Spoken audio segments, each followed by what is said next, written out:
At number 10, we have Namaste. We've all heard this before, Namaste. Well, in Hindu culture, people greet each other while joining both their palms. And this is termed Namaste. And the general reason for this tradition is that by joining hands, Hindus are showing respect to the other person. But if we look at it scientifically, we can see that joining both hands means joining the tips of the fingers. And the tips of the fingers are pressure points of the eyes, ears, and the mind. Joining and pressing those against each other help you remember the person for a longer period of time. And also, no exchange of germs happens here because you're not touching the other person. So yeah, a whole lot more than just a greeting in this motion here. Moving on to number 9, let's look at the toe rings. Wearing toe rings is a symbol to differentiate between married and unmarried women. There is a scientific reason behind this though. A particular nerve in the second toe passes through the uterus to the heart, and wearing a ring on this toe strengthens the uterus. It will help the uterus by regulating the blood flow and the regulation of the menstrual cycle. Most of the rings are made of silver as well, and silver is a very good conductor. So it helps in absorbing energy from the earth and passing it through the body. From there, we look at the practice at number 8, throwing coins in the river. Now, the general reason as to why this happens is to bring good luck, and the practice has been going on for many years. It's very ancient. So in ancient times, coins were made of copper, unlike the coins that we have now, which are made of steel. Now, copper, as you all know, is a very vital element. And the science behind this act is that in ancient times, it was to ensure that people had enough copper intake into their bodies by drinking water. And in those times, rivers were the only source of water. So yeah, there's some science, some wisdom behind the practice. It's not just about throwing coins into the river for good luck. Maybe it's good luck. Maybe it brings good luck. I don't know. From there, let's look at ringing a bell at the temple. People who enter the temple are supposed to ring a bell. And the general perception behind this act is that when you enter the inner sanctum where the main deity is present, you must ring the bell. Now, this sound is also said to keep evil forces away, but if we take a look at this scientifically, it is proven that the bell of the temple is designed in such a way that when it's rung, it helps your brain focus more by creating a unity between the left part and the right part of the brain. Now, the sharp sound of the bell lasts for a minimum of 7 seconds in echo mode. Now, this echo sound will activate the 7 healing centers in our body. Number 6 brings us practice regarding food.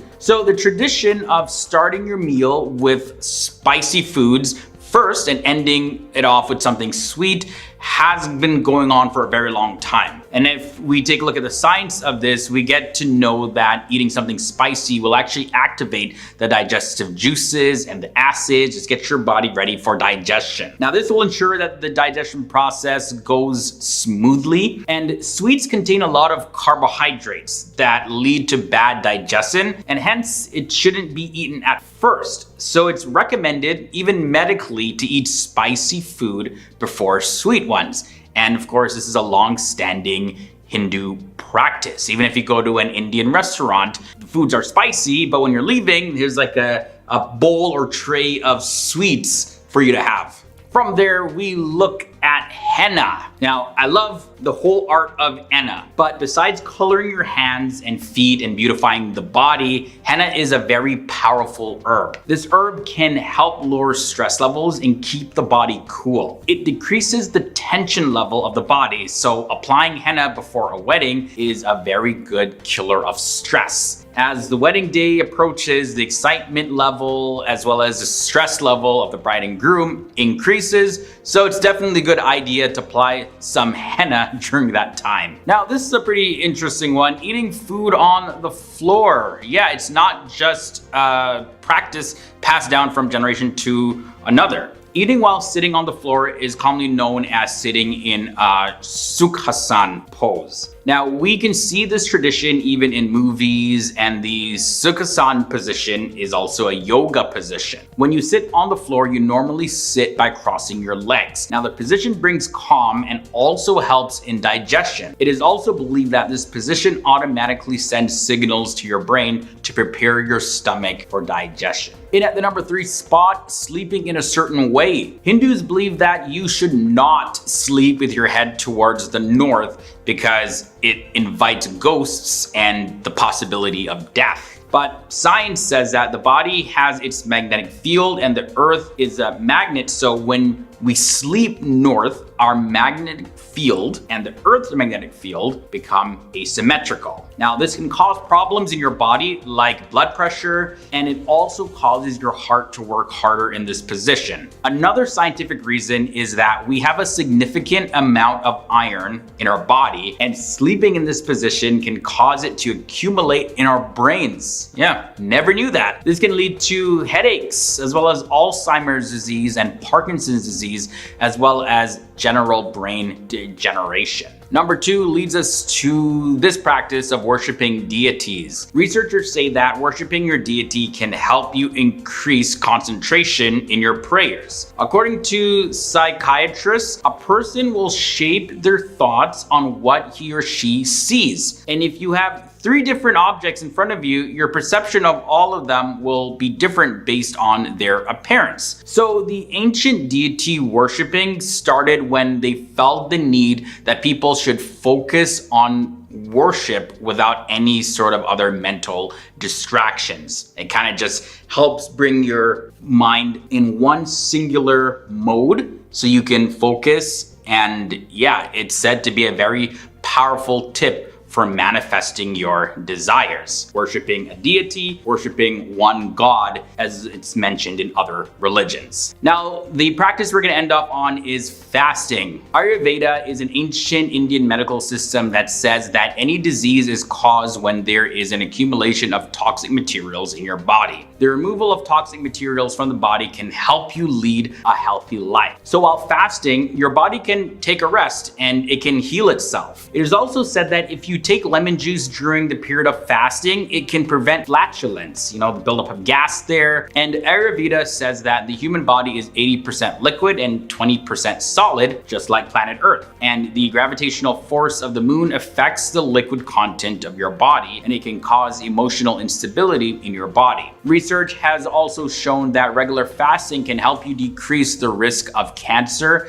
and many other diseases. So yeah, there's a whole lot going on that's affecting our bodies, so any way that we can help flush out toxins will be greatly beneficial. Starting off this episode at number 10, numeral system. Many of us do not realize that the numeral system we use today has come from India. Most people think that the numeral system that we are using today is Arabic. But when Arabs came to India, they acquired the Indian mathematical concepts and shared them with the West. Now, the Indian numeral system broke the complex Roman system used back then. And not just a numeral system, many mathematical principles originated in India. Albert Einstein even once said, "We owe a lot to the Indians who taught us how to count. Any scientific discovery would not have been possible without it." Number 9 leads us to carburized steel. So everybody knows that India is one of the best steel producers. Well, not everybody, just a lot of people. And the Indian wood steel is legendary. Many great civilizations like ancient Greece and ancient Rome were very surprised by this. Now, it was even sent as a gift to Alexander the Great by King Porus. He selected the steel over gold and silver. High quality steel is still a major raw material in the present age. Even today, India is a world leader in the production of high quality steel. Number 8 brings us to the Hindu influence on Western philosophy. India and Hinduism has influenced ancient Greek as well as Rome. Other than technology, town planning, and statecraft, Greeks sought new ideas and thoughts in the Vedic scriptures and even learned their trades in the universities of India like Taxila and Nalanda. The Greek philosophers, they play a prominent role in shaping the core of Western philosophy, and the Indian philosophers are considered to be the foundation of modern philosophies. Voltaire even once said, "The Greeks before the time of Pythagoreans traveled to India for instruction." In at the number 7 spot, we have cotton textiles. Indians were the first ones to use cotton textiles for clothing. It is a revolutionary contribution to the world. Now, back in the day, only animal skin was used by the Greeks, and at the time when Alexander the Great was conquering the world, Greeks found the cotton industry over in India. It was the first time that they used Indian garments. And now, Western Europeans may argue with this one a little bit, but the truth is what we have achieved today is because of the knowledge gained from high quality textile production and trading through India. Next up, into the number 6 spot, we have democracy. All over the world, the Greek Republic of Athens is always regarded as the oldest non-tribal organized democracy. But historians know the reality that the actual oldest democracy is the ancient Indian Republic of Vaishali. It dates back to 600 BCE, which is around 100 years before the institution of Athenian democracy. The most ancient form of Indian democracy is Panchayat, which means assembly of 5, in which 5 leaders combined to govern the society. The Indian system dates back more than 3,000 years ago. In at number 5, lunar water. The most modern contribution of India to the space world is the most recent space exploration between 2008 and 2009 with Chandrayaan-1. And this detected the presence of lunar water. The exploration was done before NASA's moon mineralogy mapper, and the director of NASA, Jim Green, he even said this, and I quote, "We want to thank ISRO, or the Indian Space Research Organization, for making the discovery possible. Till now, it was thought that moon is a dry surface with a lot of rocks." Number 4 brings us to quantum statistics. Many European scientists, they have turned to Vedas for inspiration. Arthur Schopenhauer has declared the Upanishad, which are Sanskrit texts of Hindu philosophy, as the most satisfying and elevating reading in the entire world. Many European scientists are students of advanced Upanishads, and the Bengali scientist Satyendra Nath Bose, he provided the foundations for quantum statistics. Now, although the Nobel Prize was awarded to German and US scientists, well, he's still greatly known for the God particle and the Higgs boson particle. Mathematician Peter Johnstone has said that gravitation was known to Indians even before the birth of Newton. Also, blood circulation was discovered originally by Indians. From there, we look at wireless communication. In the year 1985, Jagadish Chandra Bose, also known as J.C. Bose, an Indian scientist, he demonstrated the first use of radio technology. But 2 years later, Guglielmo Marconi demonstrated it and also won the Nobel Prize for it. Now, in the Daily Chronicle in England in 1896, a piece was written that said, and I quote, "The inventor, J.C. Bose, has transmitted signals to a distance nearly to a mile. This was the first and obvious and valuable application of this new technology." So there you go. Gotta give credit where credit is due. Now from there, let's look at number 2, 0. No, we're at number 2, but 0 is the next thing. Yeah. The world of mathematics would have been incomplete without the invention of zero. Zero has its impact in all fields, including art, philosophy, and technology. It has even led to the binary language of zeros and ones. And it's because of these zeros and ones put together in a language that we can use mobile devices and laptops today. Lancelot Hogben said that in the whole history of mathematics, there has been no revolutionary step than the one which India made when they invented zero. The use of calculus was developed hundreds of years before Isaac Newton and Gottfried Leibniz. And in at number 1, we have the hydraulic engineering. About 5,000 years ago, during the growth of the Indus Valley civilization, a vast and highly advanced system of canals, intricate irrigation, water management, and sewage system was developed in various parts of India. The sewage system in the civilization was built in such a way that the blockage was self-clearing, and it even got rid of bad smells and odors. They even developed the first flush toilets years ago. David Hatcher Childress, an American author of historical revisionism, claims that the sewage system back then was so sophisticated that they are still superior to many developing countries today. He wrote this about this civilization, and I quote, "A wonder to modern day researchers, the cities were highly developed and advanced, a remarkable early example of city planning." But let's jump into this episode. Starting at number 10, we have dentistry. According to many historians, the Indus Valley civilization has evidence of dentistry being practiced as far back as 7000 BC. There's a site over in Mehrgarh, which is now located in modern day Pakistan, and it showed evidence of people curing tooth disorders with bow drills. They noticed that tiny holes were drilled on the surface of multiple male molar teeth, and several fossils like this were found. Number 9 brings us toilet systems. Both in Harappa and Mohenjo-daro, almost every single house had a flush toilet connected to a very complex sewage system. Dating back to about 2500 BC,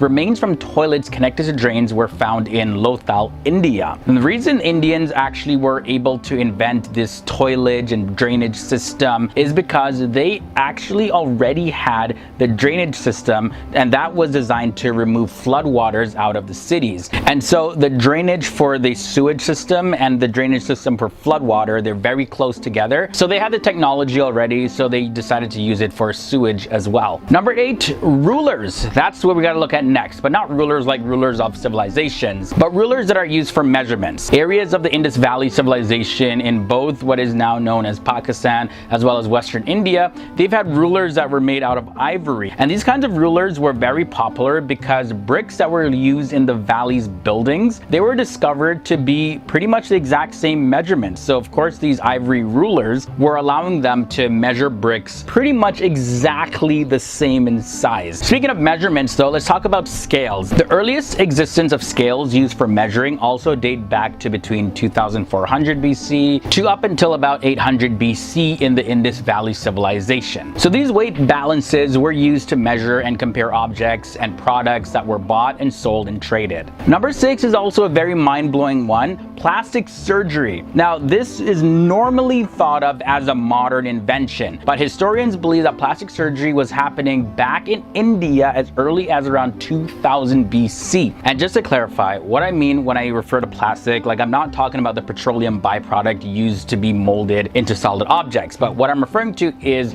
the art of modeling malleable flesh. The ancient Indian physician Sushruta is credited for being the father of plastic surgery. We got 5 more ancient discoveries and inventions to look at. Number 5 brings us the Pythagorean theorem. Now I've heard this pronounced in multiple different ways, and you know, as a matter of fact, I haven't heard this term since I was in school. Mesopotamian, Indian, and Chinese mathematicians all discovered this, and this was long before Pythagoras did, even though this was named after him. Now the theorem states that the area of the square whose side is opposite the right angle is equal to the sum of the areas of the squares on the other two sides. But specifically over in India, the Badhyana Sulba Sutra between about 800 BC to 500 BC contains a statement of the Pythagorean theorem. Crucible steel comes in at number 4. Historians now believe that by at least 200 BC, South India was producing very high quality steel. As a matter of fact, they were using a method that Europeans were actually going to later call the crucible technique. Wrought iron, charcoal, as well as glass were all mixed together and heated until the iron melted and absorbed the carbon, and that formed a high-grade steel. Cataract surgery comes in number 3. Now, there's Indian physicians who were known for practicing different kind of cataract surgery that were known to the Greeks around 200 BC. The surgery was performed with a tool known as the Jabamukhi Salaka, and that's a curved needle that's used to loosen the lens and push the cataract out of the field of vision. The spinning wheel comes in at number 2. Now, this is a mechanized method of spinning yarn that was invented in India between the years 500 AD to about 1000 AD, and this eventually replaced the hand spinning that was very popular in different parts of the world. The charkha, as it was known as, eventually went on to become the symbol of Indians' independence movement. And finally, at number 1, the orbit of the Earth. Hindu cosmological time cycles that are found in the Surya Siddhanta, they were written between 700 BC to 600 AD, and it states that the time that it takes the Earth to revolve around the Sun is 365.25 days. This actually was the most accurate estimate in the world.